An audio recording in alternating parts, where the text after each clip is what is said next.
So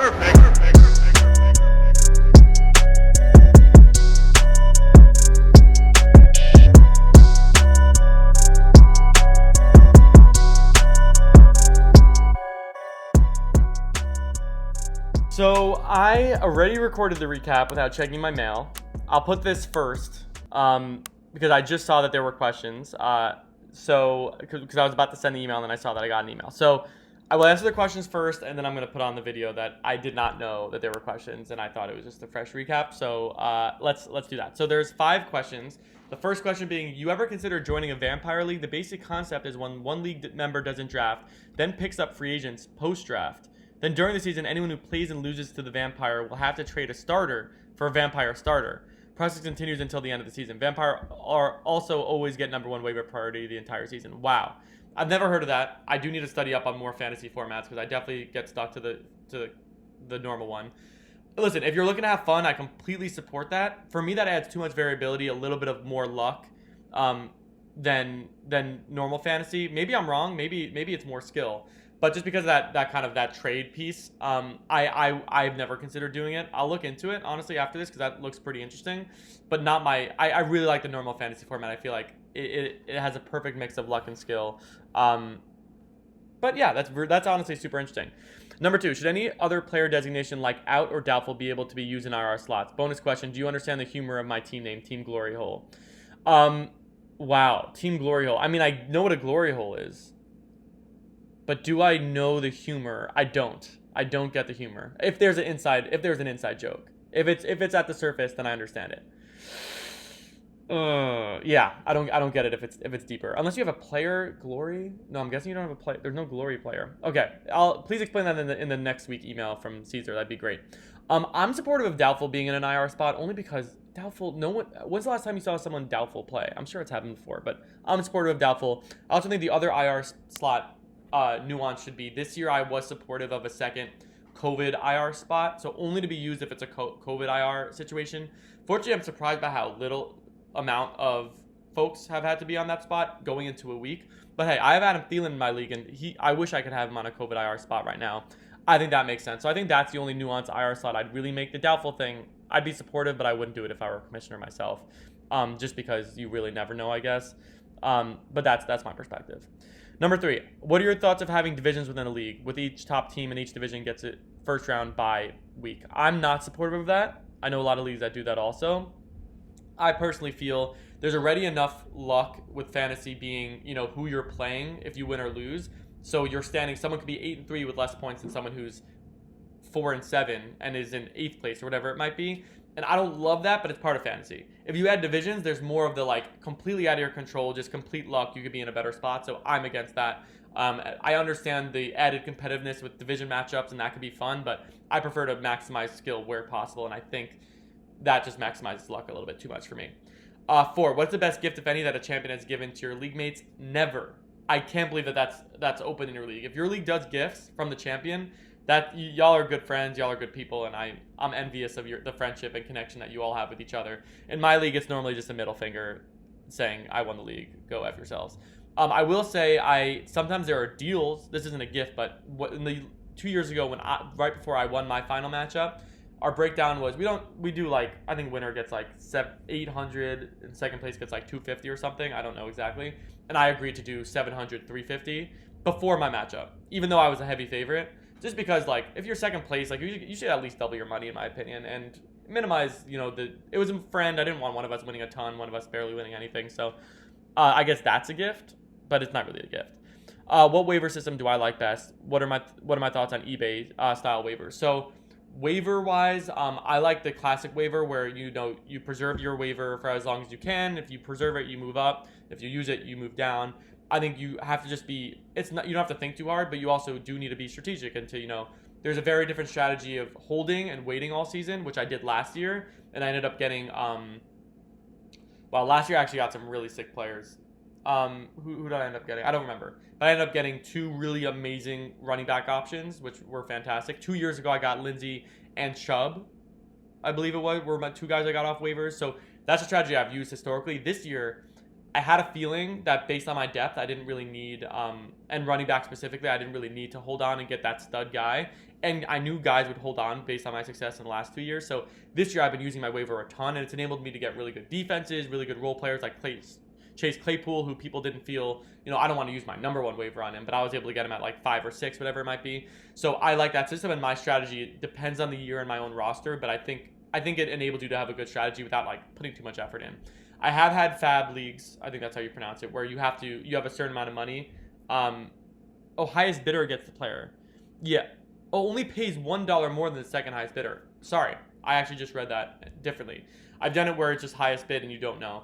eBay, I don't like because I really think if you're going to do an auction kind of format or highest bid, I think you need to be strategic with your bid. Like, how much are you really willing to spend? And then you read how much are other people willing to spend. And there's a lot of skill there.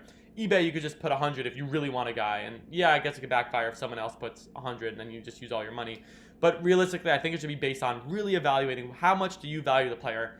At what price is it not even worth it to you anymore? At what price is it? But then how much do I need to bait? Like, that's a lot of strategy, and I actually really like that. That and the waiver system are really close 1-2 for me, but the eBay for me is way below it because I think you need to pay the price. If you value a guy that much and you're willing to risk it, you got to risk it. So that's my thoughts. But anyway, hope that adds another good objective opinion to, I'm sure, internal conversations that your league has. But without further ado, you're getting an extra long recap this time. I hope it's well received and not too much time. But I'll jump it over to the recap I recorded earlier. Enjoy it. Bye. Week 11 recap, and we have a trade, ladies and gentlemen, and it's a very good one for mainly one team, but I actually understand it from both teams' point of view. I was very happy to see this, of course. So the trade was Aaron Rodgers for Mike Davis and Lamar Jackson. Of course, Aaron Rodgers, coming from the team The Prophet, who had both Mahomes and Rodgers, it was a must trade before the deadline, and you were able to get value from it without even sacrificing having a backup quarterback because, yes, I'd rather Aaron Rodgers than Lamar Jackson, but not by that much, and that's coming from someone who has Aaron Rodgers. There's not a big gap there because Lamar's ceiling's so high, and I still think Lamar will have potential to get you a ton of fantasy value, especially in must-wins that are coming up for the Ravens. I think they'll probably be a little bit more risky with him running the ball. They're not in a comfortable position, and I think he's going to really be, sending it for a ton of points. So the ability to get yourself Mike Davis, who's going to at least start for another week or two, be a startable running back 100%. You should start him while McCaffrey's out. Do they shut McCaffrey down? I'd say 50% they do, 40 to 50% they do. And then you get a RB1 potentially or high-end RB2 for the rest of the season. That is a masterful trade for Team The Prophet. I know I have been calling for it all season. I'm sure he would have made it without me. I'm sure. But if for any reason I did help you push you to make that trade, I am filled with immense pride. For Team The Banditos, I'm going to take a look at your team during the recap. Actually, let's just look at it right now. Giving up Mike Davis, I mean, so you have Miles Sanders, who I understand, but then your RB2 spot, you're relying on Mostert or Gaskin to come back, who I'm not sure about either of their value. And I do not love Fournette's value either, although he was involved last week. So do I love that trade for you? I'm actually not sure if I like that trade for you, but I understand it 100%, and we'll see. That's definitely a we'll see one. I mean, only time will tell for that. So that's just a real quick trade recap kind of. But I'm so happy that we had another one, and that was a trade. I just love that deal. I love that deal. Love that deal.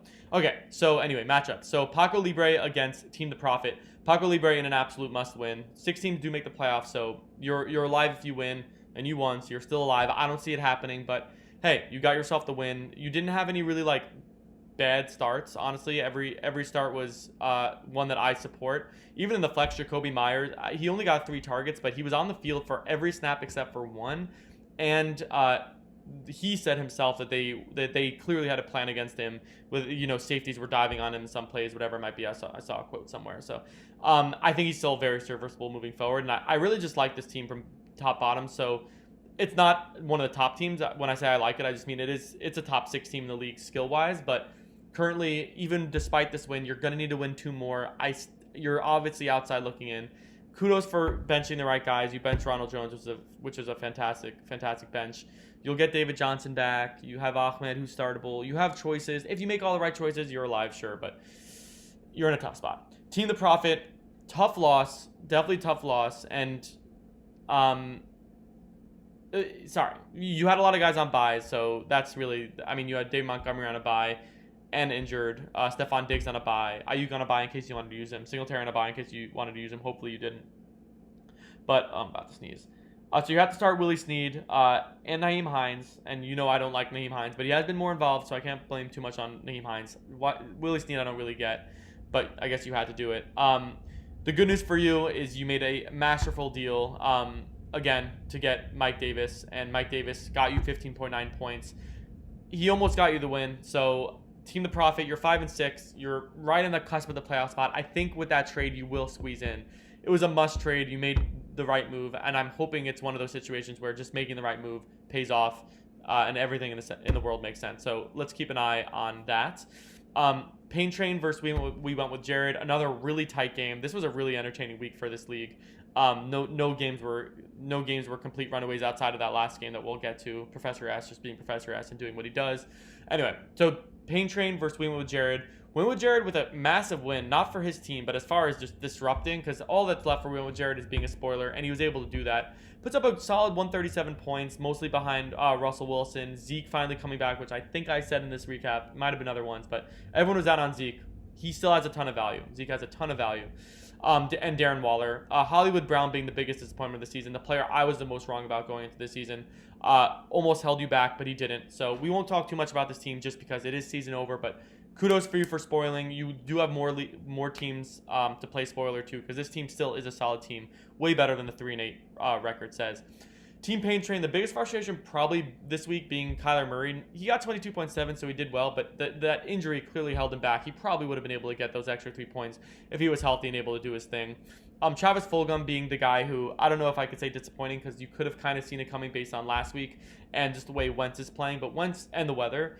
But Wentz is being the most disappointing quarterback in the NFL right now, and Fulgham paying the price. 7 targets, only 1 catch for 8 yards. That was really what did cost your week. So just a ton of question marks for this team moving forward. You will be getting Gallman back, who's startable. AJ Green proving that he could be startable as well, and you'll be getting Golladay back, hopefully, if he comes back, who's startable. But that doesn't really solve the fact that at tight end you have some massive question marks with Logan Thomas as well. He's my tight end also, because Kittle got hurt, so devastating. So all this to say, Team Pain Train at 6-5, probably making the playoffs, but still with some question marks to settle for himself. If Golladay comes back, I'd say this is a front runner, absolute contender. Without Golladay coming back, I've mentioned it before, I love this team. I think it's a really solid team, but you clearly have issues at tight end, and you would have issues with your depth if you need to keep leaning on a guy like Curtis Samuel, who is playing well now, but you're not going to rely on deep into the playoffs. Okay, straight knockout. The chairman, straight knockout, had the opportunity to play spoiler, did well enough to do so, 158 points, but was unable to get it in the end. We won't talk too much about team straight knockout. Had to start Rex Burkhead, which was a bit of an iffy start, but had other iffy starts that did well. Brandon Cooks 13.5, Corey Davis 21.3. So I can't really blame the management of this team being the responsible for the loss. Really, you did everything you could. As far as playing spoiler the rest of the season, it's another 3-8 team that's probably a little bit better than your record, but I don't think as much as we went with Jared was. This team is especially with Thielen if he misses any time because of the COVID list, this team is appropriately not making the playoffs, unfortunately. The chairman at 8-3, appropriately making the playoffs. Another big week, 178 points. You got it from all over the place. I think the Deontay Johnson being the most impressive start that you made, a guy that I wouldn't trust, but you keep trusting him, and he's paying off. Clyde Edwards-Helaire carving out more. It's kind of been a roller coaster with Clyde, but it seems like Clyde really has that role. He has that 60 to 70% of the volume there. So on that offense, that's fantastic, and you got to keep rolling with him. Mark Andrews proving that he's still that he is a top 3 tight end for fantasy. So really top bottom, just looking really good for the chairman. I think you are leaning a good amount on Deontay. If you're starting him over Mike Evans, then you clearly are trusting him, and you're gonna have to hope that he continues to perform like that. I'm a little pessimistic, but I've been proven wrong, so we'll keep an eye out there. But the chairman going for that bye, looking like you'll get that bye. Kudos to you for managing the hell out of that team. Titties up, titties down with the win over Team the Banditos. This was a huge one for the Banditos, so tough loss for the Banditos. They made the trade to get Rodgers. It worked out getting him 32 points, but no, then you left yourself thin at running back, and it cost you only 9 points from both your running backs. So yeah, when you're looking at this team, it's a very appropriately 5-6 team. I think I say this about this team all the time. The record always is appropriate for this team. We'll take a look at the playoffs later to really look at the top 6 teams, to really look at your percent chance of making the playoffs. Don't love this team. Again, it's a very average team. It could go either way, but even if you make the playoffs, I don't love the damage that you could do, especially losing Mike Davis. Your hope was if Mike Davis was a running back the rest of the season, and they shut McCaffrey down. But now that you don't have that upside, the upside just limiting you more, don't love your outlook this season. There's no water in this cup. Titties up, titties down with the win. 7-4, going for the bye, and also trying to prove that you could be a contender. The Cam Newton start was one I would not have made, and it worked out for you. 27.2 points. The Kalen Ballage start was one that I would have been iffy to make, and it worked out for you. 14.1 points. DJ Moore, a start I would not have loved to make. 26.8 points. Then you have some guys that I do love. So anyway, with all that said, you'll have Josh Allen coming back. You'll be set there. You're going to have some decisions to make if Eckler comes back, if DeAndre comes back in the next couple weeks, next week or two.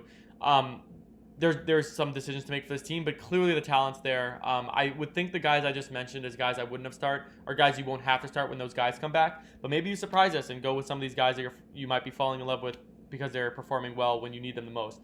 So yeah, a lot of options for titties up, titties down. Definitely driver's seat. You will make the playoffs. Good chance at the bye. We'll keep an eye on this team as we go down. But yeah, you got to be happy if you are titties currently. Anyway, the real favorite of this league, Professor S, continued to run away with it. It's a team I've continued to talk up, and the only hesitation that this team might have is, did Kamara lose a little bit of his ceiling with Taysom Hill at quarterback? Maybe. First time without a catch in his career, I believe it was. And he, obviously in a different kind of role, his volume being reduced right now. So yeah, I would be a little bit more concerned if you have Kamara. I have Kamara personally, but this team really doesn't have much to be concerned about. You're getting the bye. You have no holes on this team. Literally no holes. Maybe at tight end because you had to start Austin Hooper. But man, every week I see, oh my gosh, Mixon and Carson coming back. Every week I see this team. This is one of the best teams. As far as any of the leagues I recap, this is one of the best teams. I would be so surprised if this team doesn't win it all. Kudos to whoever beats this team in the playoffs if you're able to do it. But Professor S, kudos to you, man. Kudos to you. Just hat off. I have an awful hair day. Hat off, though. You got to see it. That was your prize. El Captain, in a game that you really wanted to secure your playoff spot, you weren't able to get it. You still will probably make the playoffs, but the bye is out of the question.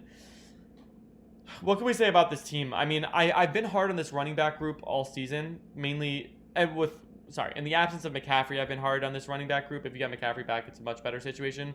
But I don't like Kareem Hunt without Chubb. He's proven that he has value. So, I mean, with Chubb in, so I can't be overly hard.